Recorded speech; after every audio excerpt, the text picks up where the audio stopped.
যুদ্ধ শুরু হওয়ার আগে কেন ভগবান পরশুরাম কর্ণের সাথে দেখা করতে এসেছিলেন, আর ভগবান পরশুরাম কর্ণকে অর্জুনের সম্বন্ধে কি বলেছিলেন, যা শুনে কর্ণ আশ্চর্যকিত হয়ে যান। মহাভারতের যুদ্ধকে ইতিহাসের সবথেকে বড় যুদ্ধ মানা হয়। আর্যবতে এমন কোনো রাজ্য ছিল না যারা কুরুক্ষেত্রের অংশ করেননি। ধর্ম স্থাপনা করার জন্য এই যুদ্ধটি লড়া হয়েছিল। এই মহাযুদ্ধের সম্বন্ধে এমনও কিছু রহস্য আছে যা বেশিরভাগ মানুষই জানেন না। 12 বছর বনবাস আর 1 বছর অজ্ঞাতবাস ভোগ করার পরেও দুর্যোধন পাণ্ডবদের এক বিন্দু ভূমিও দিতে অস্বীকার করেন। পাণ্ডব আর ভগবান শ্রীকৃষ্ণও চাননি এই যুদ্ধটি হোক। এজন্য যুদ্ধ শুরু হওয়ার আগে ভগবান শ্রীকৃষ্ণ দুর্যোধনের কাছে শান্তির প্রস্তাব নিয়ে গিয়েছিলেন। এটা তো আমরা সবাই জানি, কিন্তু আপনারা কি জানেন যুদ্ধের আগে ভগবান পরশুরাম কেন কৌরবদের সাথে দেখা করতে গিয়েছিলেন? ভগবান পরশুরাম যখন কৌরবদের সভায় পৌঁছায় তখন সেখানে দুর্যোধন, ভীষ্ম, দ্রোণাচার্যের সাথেও তার শিষ্য কর্ণ উপস্থিত ছিলেন। তখন পরশুরাম সবাইকে বলেন, অনেকদিন আগে দামোদর নামক একজন সম্রাট ছিলেন। তিনি রোজ সকালে সবাইকে জিজ্ঞাসা করতেন, এই দুনিয়াতে এমন কোনো যোদ্ধা আছে যে আমার সামনা করতে পারে? তার নিজের প্রতি খুব অহংকার ছিল। যখন পণ্ডিতেরা দেখলেন, তারা দামোদরকে নিজের অহংকার ত্যাগ করতে বলেন, কিন্তু সময়ের সাথে সাথে দামোদরের অহংকার আরও বাড়তে থাকে। তার স্বভাব দেখে মুনি ঋষিরা অত্যন্ত ক্রোধিত হয়ে যান। তারা ক্রোধিত হয়ে বলেন, এ পৃথিবীতে এমন দুজন ব্যক্তি আছে, তাদের মোকাবেলা তুমি কখনোই করতে পারবে না, তাই তুমি তোমার অহংকার ত্যাগ করো।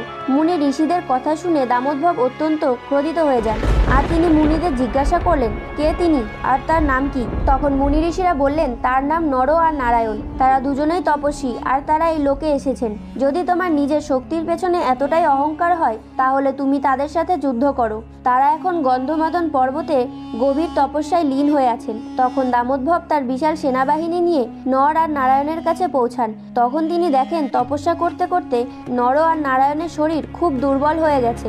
তাদের দেখে দামোদর মনে মনে ভাবতে লাগলেন, এই তপস্বী কিভাবে আমার মোকাবেলা করবে? আর তিনি মনে মনে হাসতে থাকেন। তিনি নর আর নারায়ণকে জিজ্ঞাসা করলেন, তিনি একাই এই সম্পূর্ণ বিশ্বকে জয় করে নিয়েছেন। আজ পর্যন্ত কেউ তাকে পরাস্ত করতে পারেনি। এখন সে নরনারায়ণের সাথেও যুদ্ধ করতে চায়।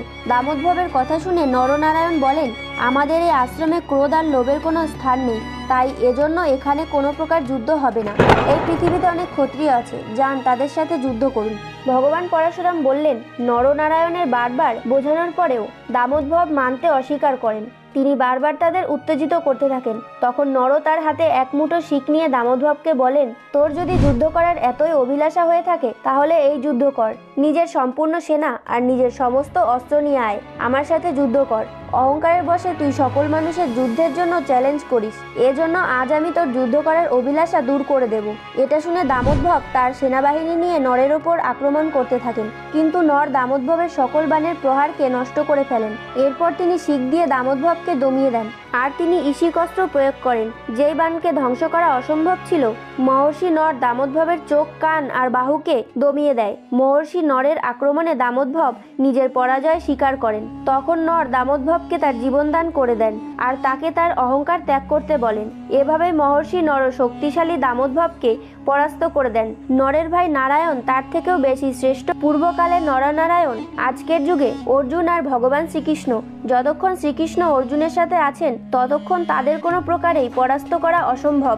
এজন্য অর্জুন তার অস্ত্র উঠানোর আগেই তুমি তোমার অভিমান ত্যাগ করো আর অর্জুনের সাথে মিলে যাও। তিনলোকের স্বামী শ্রীকৃষ্ণ যখন অর্জুনের সহায়ক আছেন, তখন সেই অর্জুনকে পরাস্ত করা অসম্ভব। অর্জুনকে পরাস্ত করার সাহস তিনলোকের মধ্যে কারণ নেই, আর ভগবান শ্রীকৃষ্ণ তো তার থেকেও বেশি শ্রেষ্ঠ। তোমরা তো অর্জুনের শক্তি সম্বন্ধে ভালোভাবেই জানো। এজন্য দুর্যোধন, তুমি পাণ্ডবদের সাথে সন্ধি করে নাও। যদি তুমি পাণ্ডবদের সাথে যুদ্ধ করো, তাহলে তোমার কুলেরই বিনাশ হয়ে যাবে। আর এভাবেই যুদ্ধের আগে ভগবান পরশুরাম কৌরবদের বোঝানোর চেষ্টা করেছিলেন, কিন্তু কৌরবের অহংকার এর কারণে এই কথা মানেননি। কুরুক্ষেত্রের যুদ্ধে কৌরবদের পরাজয়ের সাথে সাথেও তার কুলেরই বিনাশ হয়ে যায়।